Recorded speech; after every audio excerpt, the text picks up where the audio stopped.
You have the front facing view. Now try it.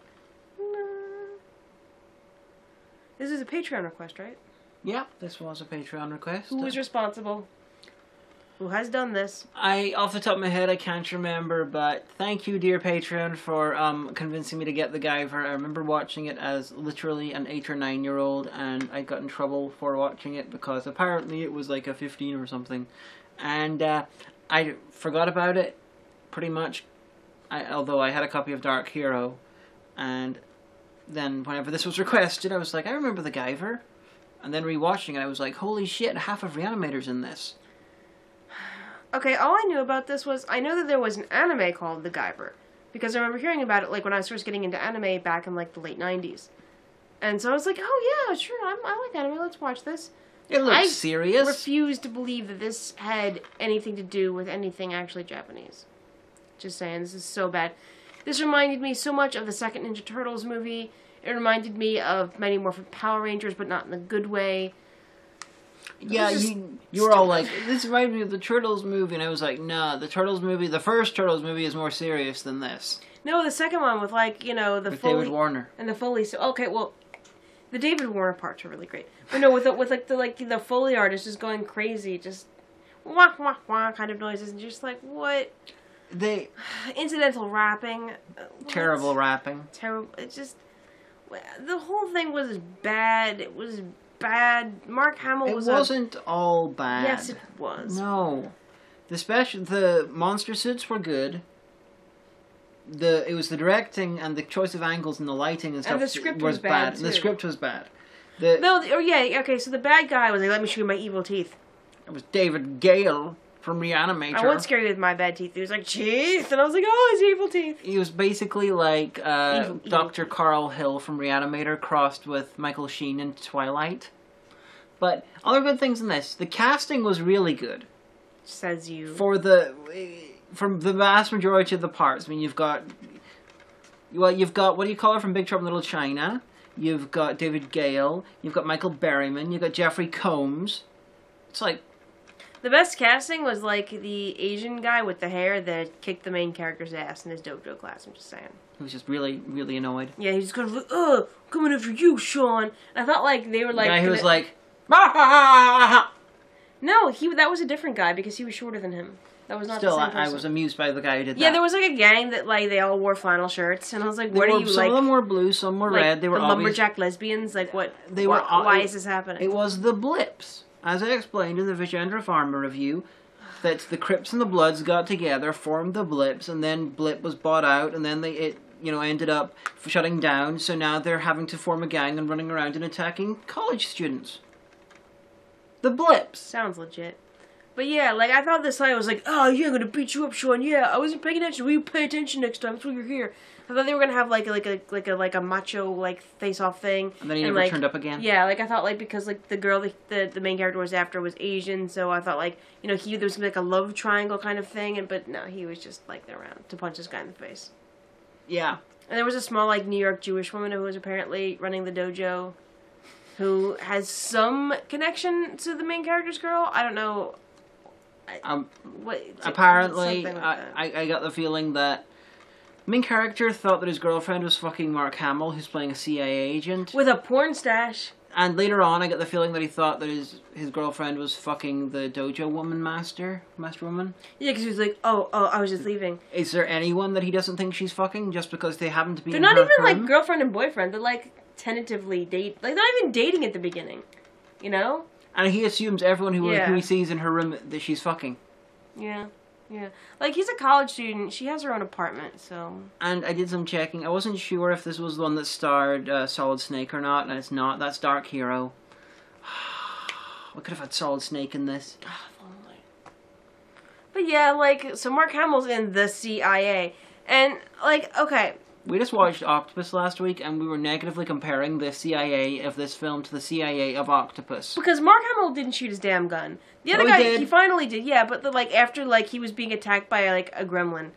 Giant gremlin. Yeah, because, some of the bad guys have giant gremlin / racist stereotype. And they can, Hulk out into animals, but animal creatures. But then, the girl who's in dominatrix gear the whole time, She hulks out, and I don't remember his name. Someone will say it in the comments, but remember She-Ra, Princess of Power?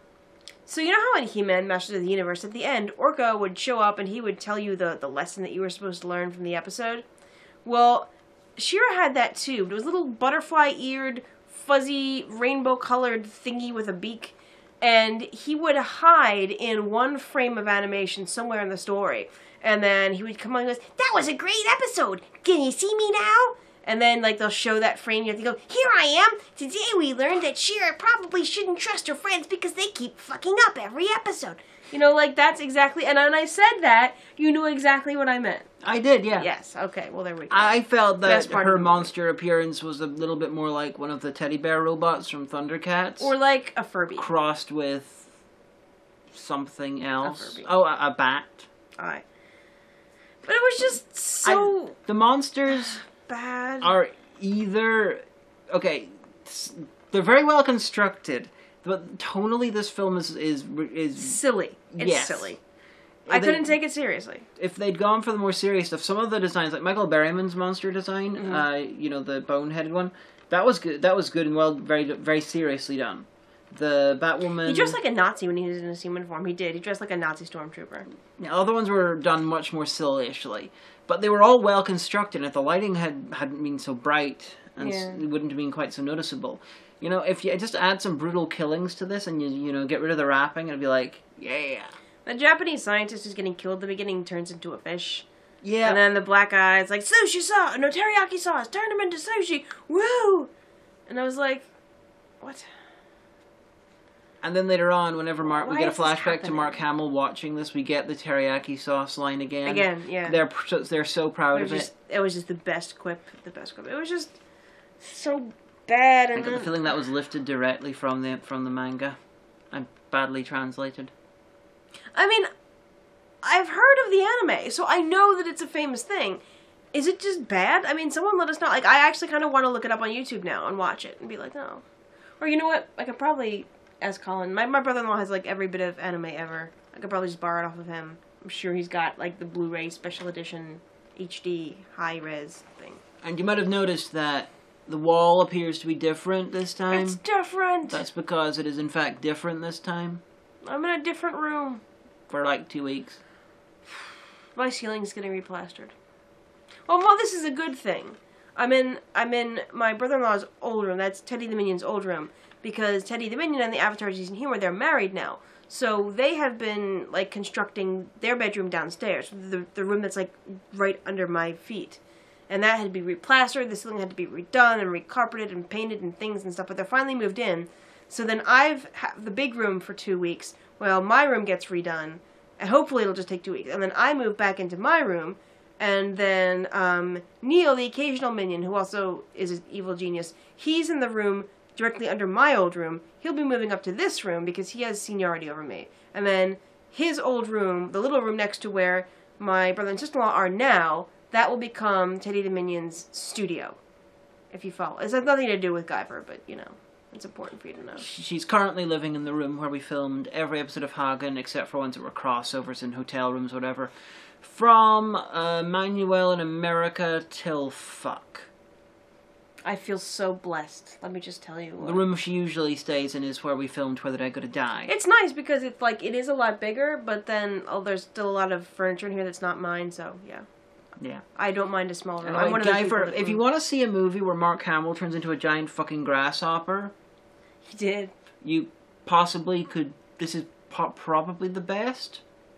We made a metamorphosis joke, and then felt all highbrow. Kafka, we went there. There's plenty of things to say about this, and we were riffing the fuck out of it, and I have decided that I am going to add this to my review list. It's just... I found it charmingly amusing, but it was terrible in parts. Maybe if I had, like, nostalgia for, like, oh, I remember the times I used to be 10 and jumping up and down on the couch and watching this, and there you go. And... The woman, Zolanoid, I thought that was Linnea Quigley, who played Trash in Return of the Living Dead, and did the voice of the mother in Where the Dead Go to Die. But looking at the credits, unfortunately, it's not, so I almost embarrassed myself terribly. Well, there you go. Yeah, so I Shows have you. embarrassed myself terribly, but I'm being open about it. So embarrassment has been when we were cut getting off at when the we were getting source. ready to watch this, she said, yeah, but I haven't seen this since I was 8 o'clock. I was very tired. It was only like an hour ago, and I was like, wait, what? And she's like, no, shut up. And I'm like, I'm going to say that in the view. Yes, 'cause I was quite excited about seeing this for the first time in literally 20 years. And I was like, meh. But Jeffrey Combs was in I it. did get taken out to Weatherspoons before. Jeffrey Combs was playing a more traditionally nerdy version of Dr. West from Dr. Animator. East. Dr. East. That's great. It was produced by Brian Usna, who Yeah. directed Faust and produced Reanimator, so that was just deliberate. If it wasn't deliberate, that's the most It must have been incredible weird. bit Jeffrey of... Combs has been like, it's so weird being on the same site as you, the bad guy. Yeah. Oh, Dr. Hill. Ooh. Jason. Jeffrey Combs turned into a long-necked, ridiculous-looking Minotaur Beastman thing, sort of like a 1995 Games Workshop Beastman, until he swallows the Guyver's ball, and then he becomes the victim of the most... He literally gargled balls. And then he becomes the victim of the most uncomfortable chest burster ever. The little shink went shink to his crotch. Yeah, the spike that came out, and it was all curves and stuff, and they added the Jaws music over it. It was foolish and stupid. And I mean, I guess it's one of those movies that you've seen a million times since you were a kid, and you're like, oh my god, it's so crazy, and I love it. I'm like, that's grand. I'm not all about it. I kind of want to watch the anime to see like what the actual intent was, but no, I like it. It's ridiculous and stupid. I was very sure there was an post-credits bit or something where the surviving Zoonoid became a full-time monster in the film industry, but I must have just been misremembering the bit earlier on when he runs into the film set. It's possible. Because he survives. He actually does look like a gremlin. Like, literally his face. Except with incredibly comically huge lips. Because of racism. Unfortunately, racist lips. And then the Russian one, who's called Ramsey for some reason. Mm-hmm. You know, if I was going to cast a Russian character, I'm not sure I would call him Ramsey. But maybe it's a Russian first name. You don't know that. He had a big dick mouth. He did. He had like an elephant thing. And then, so it was like, hey, dick face. And then, or as Yahtzee likes to say, send your cock on face. But then I was thinking, well, in his human form, he has, like, a mustache thing. It's like, it looked like, like an Italian Mario kind of mustache. I'm like, does that mean those are face pubes? Maybe. But yeah, so. And, one guy, the guy striker, the black guy, he throws a shuriken. He throws a saw blade like a shuriken. And apparently the CIA is also in on this act, and so one of the CIA guys gets, like, impaled through the skull.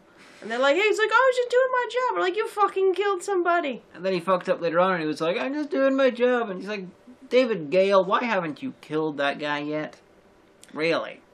And it had, like, your standard evil corp, the Kronos Corporation. Generic Corp. Pentex.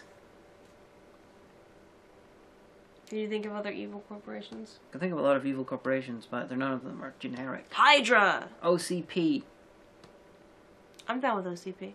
Venom. I can't think of any more. Pentex again! Cobra! Cobra Commander. But it was just such a cobbling of tropes and bullshit. I liked it. And I didn't. I'm sorry, well, patron. I'm sorry. I liked... Request something better next time. I liked in the, it's not very good kind of way. Mark Hamill porn star. It's this, I got a lot of amusement out of it, and I'm pretty sure that if and when I get around to making a movie review out of it, I can get a lot of laughs out of it quite easily. Yeah. It's just so funny. The cover is trying to tell us that A, it's serious, and that B, that Mark Hamill is playing the Gyver. He doesn't, though. He plays the grizzled old cop. CIA agent that's seen too much. Yeah, and I'm like, I don't know why the CIA was involved, because literally, like, it would be, alright, the ATF, a rogue detective, the FBI, sure. But the CIA don't come out and be like, hi, CIA, how are you doing? Or maybe they do. If you're in the CIA, write the show. I mean, if you can, don't, like, jeopardize yourself. And that. Mark Hamill's have, like, a casting Snowden as situation. the lone wolf sort of law figure. Yeah. This is the best bit of insane miscasting in this area until Jeffrey Combs in Faust. Especially when he turns into a cricket or grasshopper or whatever. Yeah. With mandibles. Mark Hamill just looked confused. He's like, it's too late for me. You have to stop them for all of us. I died. Mark Hamill just looked confused that he hasn't actually started his voice acting career yet. Yeah, and I think his character was supposed to be a smoker, but maybe he's not, because he was always, like, starting to smoke a cigarette and then, like, throwing it away, or like, oh, I better not smoke it, or like, you know, it just, you know, it was weird. And then, as you can see from his design of his costume, they were really trying to make us think that he was Deckard from Blade Runner. But he's not. No. Oh, and the Guyver's weak spot is the great big glowing ball at the center of his forehead. Yeah. Perfect place for your weak spot. Well, only if you're a bad guy, like in a boss level. And these aliens apparently seeded humanity and then created Zolanoids who are like human. No, man, the most powerful organic weapon. That's pretty weak, organically speaking. So then they created Zolanoids who are better. Yeah. And maybe they thought that, like, maybe they didn't realize that there were some design flaws to work out in men. They're like, oh, that didn't go to spec. Can we start again? I'm just baffled as to why, if they want to make Zolanoids, why they made humanity first. Why didn't they just create a race that would evolve into Zolanoids rather than creating humans? Maybe they weren't very good aliens. They were a bit fucking stupid. Well, there you go. You know, if you can create humans and you can create Zolanoids, why not There's just create Zolanoids? There's probably some, like, really drawn out, like, anime reason that, like, is explained. Which involves like, screaming in 25 episodes. Right, that's probably explained over, like, 5 different issues of the manga, for all we know. But I'm like, I don't fucking care. Well, I do because I asked, but not that much. You know, write the show, and I'm sure someone does.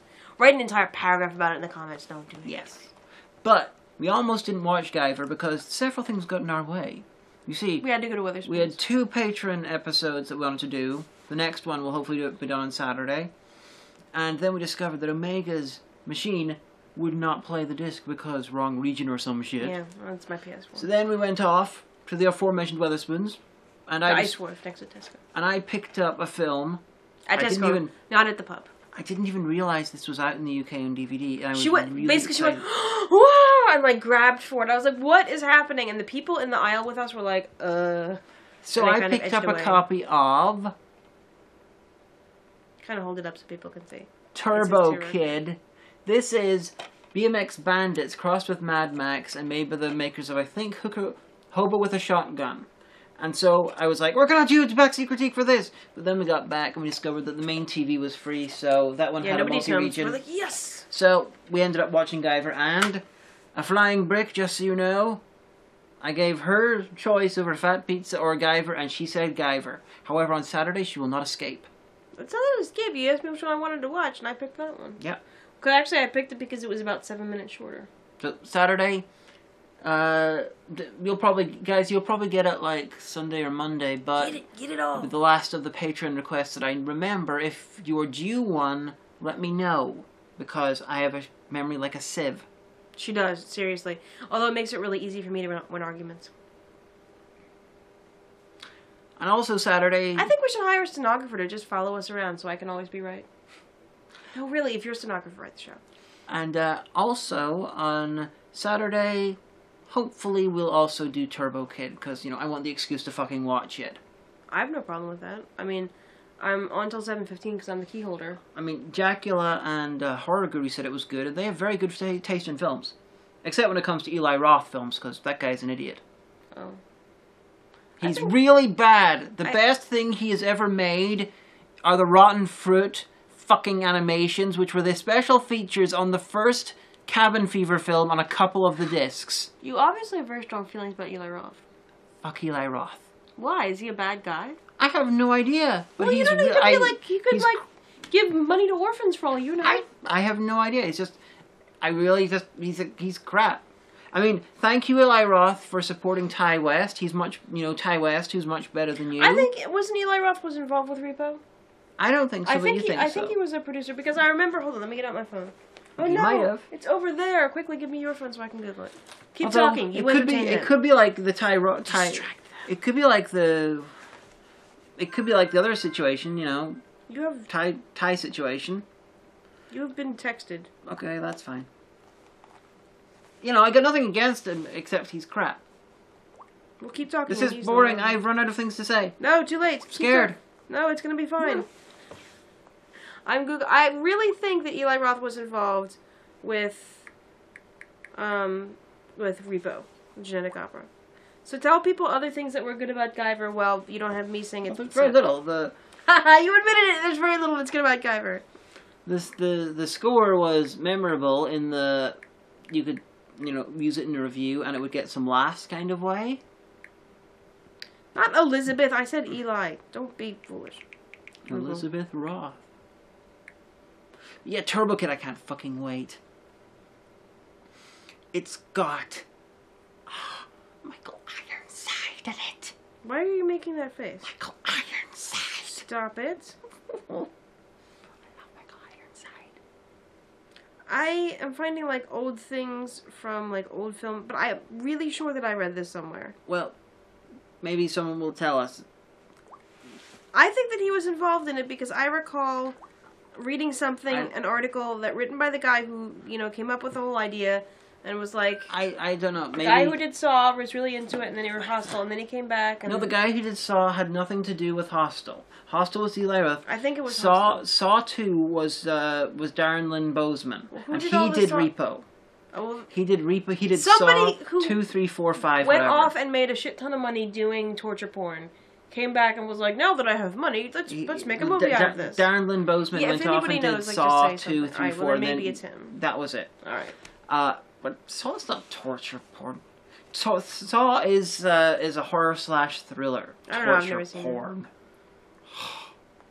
Invented, unnecessary. Oh, every word's invented. What an unnecessary term. I didn't make it up. I've heard it. I know. I really don't like the term. Well, anyway, so we watched Gyver, and there you go. You paid for it, so I hope you felt that you got your money's worth, and I'm sorry I didn't like it. Yeah, and if you are a patron and you need to give me information for a request, please do so. Yeah, if you're owed a request, like, totally ask. I need an excuse to show her crappy films. I'm a captive audience. You're just praying for Robin and Sarah to arrive again. Well, no, because, see, what you guys don't understand is you'll be like, which horrible thing you want to watch? This one or this one? I'm like... And then she'll just be like, look at the ground and be like, really wish Robin was around. And I'm like, gee, thanks. And no, but see, because you, have different opinions than Robin would have, but you usually agree with me. I'm like, I don't ever agree with you, actually. And you're like, also, you don't have a car, and you can't drive us to KFC. No, the deal with Robin was... I'm sorry I can't be Robin for one or two vlog-type films, whether it was cinema or whatever, I just have to give Robin some McDonald's. And with you, you're like, oh, I have so much work to do, and I don't want to watch crappy films all the day, so I'm not going to... Oh, maybe once a week if you're lucky. Well, Robin's like, 5 times a week? Fine, give me some chicken. I work a part-time job. I'm in university. I probably should be studying tonight. Our thing for seminar tomorrow was to bring in articles based off the topics that we got last week. And have I done that yet? No. I'm probably going to do that after you leave or early tomorrow morning. Write them onto my flash drive and then read them before class. So there. Robin wouldn't have given that speech. No, he probably would have, talked about a crime. Yeah. But anyway, that's Guyver. That's what we have to say about that. I hope, like I said, I hope we made all your Patreon dreams come true. Hello again, although it's been a couple of moments. About 5, actually. Maybe 7. Yes. Basically, right after I turned the camera off, I started looking around with Turbo Kid because, it's got a sleeve. Cardboard sleeve. And, inside the cardboard sleeve, and, but not inside the plastic, was... this little wee comic book.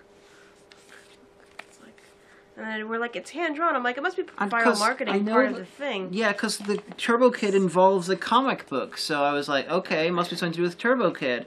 And it turns out, no, it's a photocopy or a print of a hand-drawn one.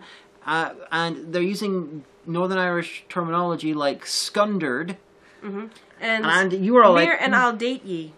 And so you were all like, no, it's got to be advertising. I'm like, no, it's some guy has put this into my copy. In Tesco. Either in Tesco or at the place it was, or before Tesco, or when it was in a post office or something. And, he's only tweeted 15 times. His tweet is batemancomics.com, BATEMAN comics on Twitter. And he's also on Facebook. So, Facebook.com, Bateman Comics, and congratulations, Tweet Mr. him. Bateman, for such an interesting way to go for advertising. Yeah, seriously. Your comic was nice, and I wish you well. We totally do. If you would like to learn more about Northern Irish comics from some guy in Tesco, you should also, tweet at Bateman Comics. Tweet at him, please, to let him know that we found one of his It's comics. like a message in a bottle, but with viral marketing. Yeah. But So there don't you be go. nasty. Be nice. Yes. Our fans are always nice.